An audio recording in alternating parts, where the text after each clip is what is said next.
Pode começar, Caio. Nosso amigo veio falar sobre o boletim informativo, né, do SAAI. A questão da água, né? Ele veio falar sobre água. Da água. É um texto de monografia, não é isso? Uma tese, uma dissertação de mestrado. Teve aqui na sexta-feira, mas não deu para concluir. Tempo. Vamos fazer agora a devida entrevista. Explica um pouco para a gente aí a questão do boletim informativo, seu projeto. Bom dia a todos os ouvintes, bom dia à bancada. Bom dia. Que assistem, que escutam e assistem aí o 105.9, né? O boletim é um boletim informativo dos recursos hídricos de Alagoinhas. Esse boletim é um produto de uma dissertação do meu mestrado, onde envolve situações do cenário mundial, situação do cenário nacional, situação do cenário baiano e dados sobre disponibilidade e consumo de água do município de Alagoinhas. E mais abaixo um pouco eu coloco aqui algumas dicas. Recomendações. Algumas recomendações, né, de como você utilizar a água de forma econômica. E na segunda folha eu trago o próximo ponto, que é o balanço patrimonial hídrico. Sou da área de contabilidade, né? Tenho formação, especialização em contabilidade pública. E aí eu trago esse balanço patrimonial dos recursos hídricos do município de Alagoinhas, onde esse balanço ele vai trazer aí o consumo e a disponibilidade de água por habitante aqui no município de Alagoinhas. Eu trouxe aí a estrutura, o conceito da contabilidade. A contabilidade é gerar informações patrimoniais. E aí nós temos uma área da contabilidade chamada contabilidade ambiental, onde ela vai divulgar... Sim, mas, por exemplo, eu vou entrar no que o povo, a maioria, quer saber mesmo. Né? Por exemplo, um lava-jato. Se ele não tiver um poço, ou se ele tiver um poço, ele deve lavar carro daquela forma, com a água potável ou com a água de um poço que não é potável? O que é que ele deve fazer, um posto lava-jato, por exemplo? Na verdade, existe postos lava-jato que são sustentáveis, né? Que não trabalham diretamente com água, mas... Como é? Não trabalha com água? Lava seco, é isso? É isso. Tem uns aí que não sei se ainda... Mas um lava-jato? Não sei se ainda continua no mercado, mas teve um determinado período aí que eles trabalhavam dessa forma. Mas essa questão da fiscalização em si é meio complexo, porque o SAAI disponibiliza a água potável para a população. E aí a população vai utilizar a água da sua forma, né?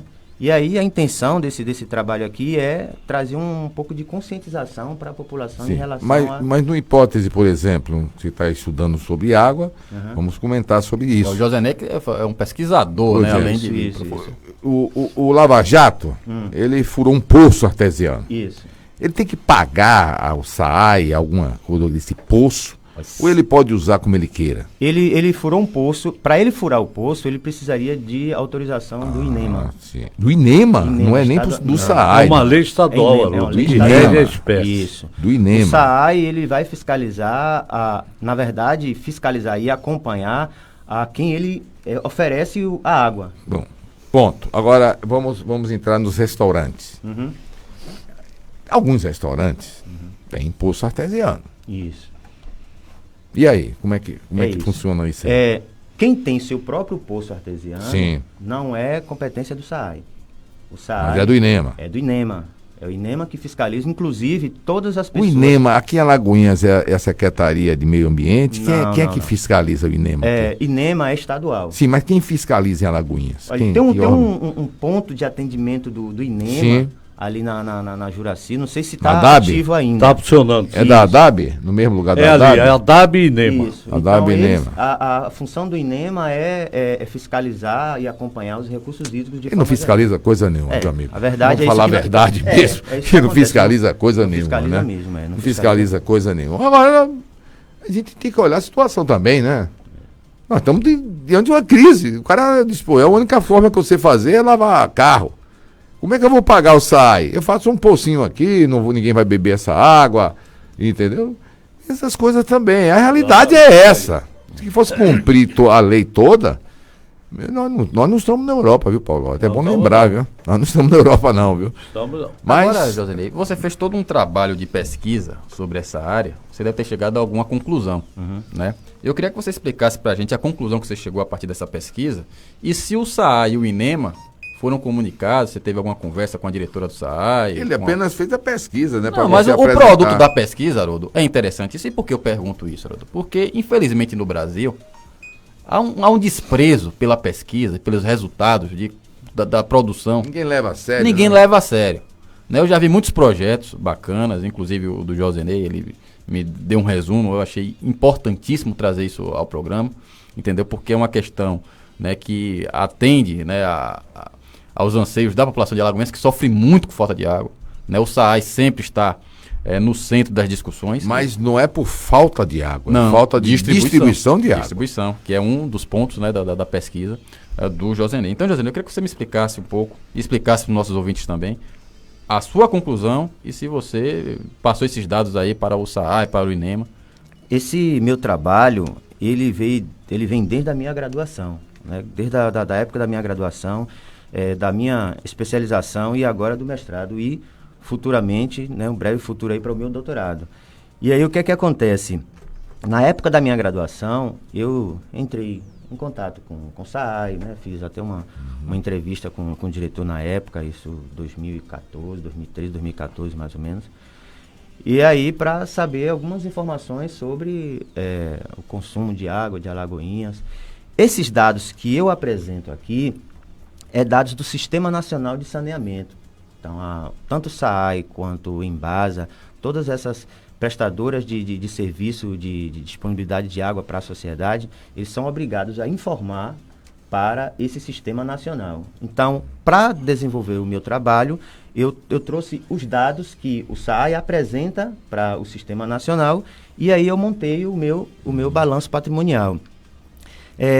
No INEMA também, eu tentei entrar em contato com o INEMA para ver se conseguia, né, alguns dados de poços artesianos das empresas particulares, né, das pessoas particulares, porque aqui no trabalho eu só disponho de informações do SAAI. Do SAAI, né? Só de informações do SAAI. Não tenho, como você falou, na questão de poços particulares. Isso. Os poços particulares não é de competência do SAAI, é de competência de fiscalização do INEMA. E aí é tanto que muitas pessoas, que quem quiser adquirir um poço, ele tem que ter autorização do INEMA para construir o seu próprio poço. Isso aqui é legal, né? Isso, a lei. Outra coisa, no caso, por exemplo, de um riacho, um rio, e eu quero pegar essa água do riacho e do rio, bombear para eu molhar algumas plantas, alguma lavoura que eu tenha, eu quero irrigar. Isso, como é que, pela lei, como é que é feito isso? Isso, olha, a Alagoinhas, estamos realmente tristes porque Pois os nossos riachos, os nossos rios estão totalmente aí, né, poluídos. Poluídos. Então a água que para consumo só através de poço subterrâneo, né, só através do... Eu falo, quando uma pessoa retira a água do rio, de um riacho, Isso. eu queria saber, depender do que ele vai usar, eu depender se isso é um crime. Ele Porque teria que mais ter autorização, adiante alguém vai precisar também. Correto. E como é que... E eu vejo isso aqui... Ele teria que ter autorização. Aqui em Alagoinhas, né? É. Tem que ter Mas autorização. essa autorização é do governo federal, né? Não, por exemplo, Ou é do estadual? depende Tem muito da convênio? competência. Depende muito da competência. Por exemplo, se for um rio que dentro do município de Alagoinhas, é competência do INEMA. Dentro do município de Alagoinhas, no estado da Bahia... No município de Alagoinhas. É competência do INEMA. Sim. Porque é o INEMA que fiscaliza a retirada de água dos seus municípios. Sim. Se for um rio... Não é para O Rio São Francisco, não é para por o exemplo. povo Pronto, beber. Eu tô aí falando é a para... ANA. Mas veja É a bem, Agência ó, Nacional eu não estou de Água. falando para o povo do município beber essa consumo. água. Eu falo consumo de roça, de Isso, fazenda, de acaba campo. acaba sendo consumo, né? Se você utiliza a água consumo. para consumo, Haroldo, aí tem que ter autorização do INEMA. É bom a gente deixar claro aqui que, por exemplo, quem tem um terreno, o rio passa pelo seu terreno. Sim. Embora esteja dentro do terreno, né? Quem O rio não é dele. É um recurso hídrico. Sim. Então, mas veja bem. Teoricamente não é do dono da propriedade. Mas veja bem, vamos para a realidade, Caio. Não, vamos para a realidade. Não, eu tô falando teoricamente. Não, vamos imaginar o ano retrasado. Que aqui, não sei se você se lembra, foi uma seca braba aqui em Alagoinhas. Só foi. Seca braba. Foi sim. Pois bem, eu tenho um rio, por exemplo, passa na minha roça. E eu vou deixar de pegar essa água para molhar meu capim de corte, para molhar meu aipim que eu planto. Eu vou deixar de fazer isso? É porque assim... Ai, pelo amor de Deus, rapaz. No Brasil, nós temos uma legislação, né, a política... Na Europa seria perfeito, mas aqui não. No Brasil, na política nacional, né, do meio ambiente, também nós temos do próprio recurso hídrico. Então, o que for de forma superficial é seu. A sua propriedade lá é sua. Mas o que você utilizar de recurso natural, no caso, fazer uma perfuração para petróleo... Não, eu vou colocar uma bomba no rio e vai puxar água. Eu vou colocar uma Você não é dono do subsolo. Não, eu não estou falando do subsolo, estou falando na beira do rio. Pronto, também pertence a... Eu não vou perfurar o subsolo do rio, não. Eu vou pegar a água do rio. Poço. Tem muita gente que mas eu estou falando uma bomba. Para eu molhar... Você precisa de autorização. Eu preciso de autorização. Você precisa de autorização. É porque a questão é a gestão, né? Eu estou entendendo. Agora a pergunta é, vai haver fiscalização? Não, essa é a questão. Né? Não, Paulo. Vamos ser honestos. Hipócritas. Eu tenho uma roça que está uma seca braba. Meus animais estão com sede, a Embasa não fornece água, né? Não fornece água para o sítio, para a roça, para a fazenda. Meus animais estão morrendo de fome, eu não tenho dinheiro para comprar ração. Vou deixar de pegar água, rapaz? Tem não tem sentido um trabalho desse, feito. Rapaz, não tem sentido. É uma hipocrisia passado, que, pelo amor de Deus. Um trabalho feito o ano passado de uma instituição pública de São Paulo e um site também de ambientalista, que eles conseguiram identificar que quase 90% dos poços artesianos que existem no país são clandestinos. É sim. 90%. Claro que é. 90%. Agora, Laura, deixa eu fazer uma pergunta aí. Sobre a água de beber em Alagoinhas, como é que está o nosso lençol freático aqui? Isso. Tem uma pesquisa que foi feita em 2004, né? Por um doutor de uma... 2004? 2004. É. Inclusive é essa pesquisa dele que eu trago para informar a disponibilidade de água de Alagoinhas. Ele fez essa pesquisa onde ele vai informar a quantidade e a qualidade de água de Alagoinhas. Inclusive, essa pesquisa foi base para um sistema de planejamento municipal de saneamento que teve aqui naquele período. E aí ele já trazia a pesquisa dele mostrando a quantidade de poços artesianos que existiam em Alagoinhas, que eram construídos, as empresas...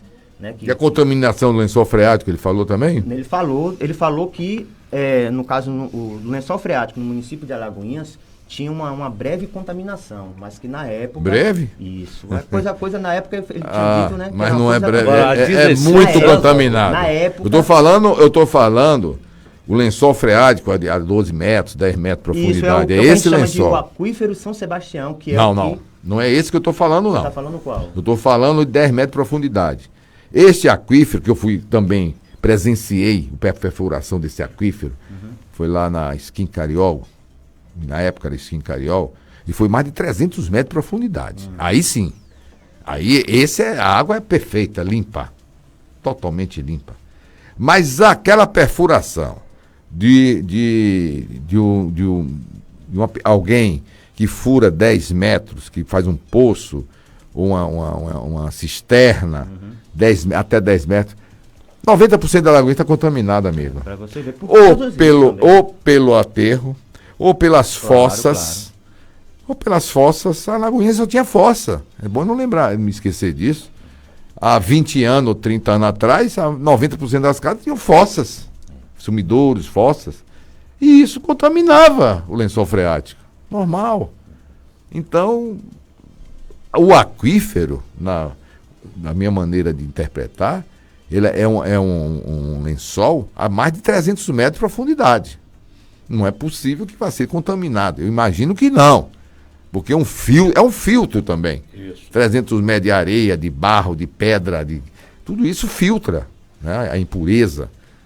Agora, a de até 10, 12 metros, Paulote, eu não aconselho ninguém beber essa água, não. É porque, né, como você disse, é a parte mais próxima, né, da superfície, Sim. é aquela que, se vocês observarem, né, os rios, né, como a gente tinha comentado aqui. 99% é contaminado. Né, aqui em Alagoinhas, para você Nem ter peixe água, tem mais, né? Eu acho que para nem você peixe, adquirir água só através dos poços, né? É, Para você adquirir água pois só é. através desses poços artesianos. Para consumo, né? Para consumo, só através desses poços. É tanto como você Muito mostrou bem. aí, né? E no Vamos final... concluir, são 7 horas 28 minutos. Pronto, e aqui para finalizar, eu trouxe, né, a conclusão do meu balanço patrimonial hídrico, e aí eu fiz aqui uma prévia de 2014, 2015, 2016 e uma estimativa para 2050. 2050? Você foi longe, né? Fiz uma estimativa para 2050, né? Como é que... Eu acho que com certeza nós não estaremos... Não sei você, viu, Caio? Eu vou estar que nem Eu quero você, estar, Haroldo. né? Eu quero Será? Cabelo rapaz? branco, meio careca. Eu não sei se eu vou chegar daqui a 50 anos, não, viu? Mas tomara. Aí nesse balanço, porque a ideia de balanço patrimonial é o quê? Você tem lá o ativo, o passivo e o patrimônio líquido. Sim. O patrimônio líquido, quando ele é positivo, né? Na caso, para as empresas, ele é uma situação líquida positiva. Quando ele é maior, supera as suas obrigações. E, no caso, no trabalho aqui, eu estou trazendo a mesma linguagem da entidade pública. Que é contabilidade, né? Isso, que é superávit, né? Se ele for positivo, é superávit. Se for negativo, déficit. E aí, quando foi em 2014, por habitante, ele teve R$ 12,40, né, de patrimônio líquido. Que a ideia aqui é o balanço patrimonial por habitante. Em 2015, R$ 12,32. Em 2016, R$ 12,12. Aí, quando a gente faz essa prévia para 2050, nós tivemos aqui um déficit de 43,16. Então, quer dizer... Daqui a 50... Ou em 2050. 2050. Ah, se vão aí 31 anos, né? Daqui a 31 anos. Eu não sei se você estará vivo, não. Tomara que esteja. Então, o que é que significa? Que é possível, né? Que muitos dizem que não, porque acham que a quantidade de água potável do município é o suficiente. Sim. Né? Muitos dizem que não, mas é possível que daqui para 2050 a população não tenha. Inclusive tem alguns locais. Agora imagine Salvador.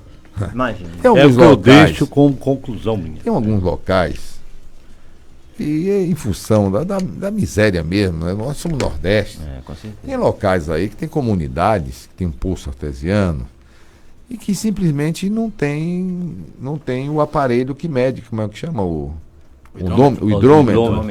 O cara, né, usa água, lava carro, passeio, dá o animal, molha a planta, molha o milho. Muito gato de água também. Tem um valor fixo. Isso não pode continuar. Porque o ser humano tem que ter um freio, né? Tem que doer no bolso um pouquinho, não é isso? Com certeza. Tem muitos lugares aí, por exemplo, eu vou dar um exemplo aqui, em Lagoa Redonda, é o que eu conheço, é uma localidade, uma espécie de um distrito de Entre Rios. E não existe o hidrômetro, não existe o valor, é uma taxa fixa, tantos reais e pronto. É a média, né? Não importa se ele gastou 10 mil litros, como 100 mil litros, não importa. É uma taxa mesmo. Quer dizer, assim não funciona. É assim que a gente chega em 2050 com déficit. Assim não funciona. Com certeza. Pronto? Pronto. Obrigado. Valeu, Dani. Obrigado aí pela... E parabéns pelo... O sinal amarelo acendeu, hein? O sinal amarelo acendeu. Alguém está preocupado com água, né? Pelo menos isso, né? 6 horas.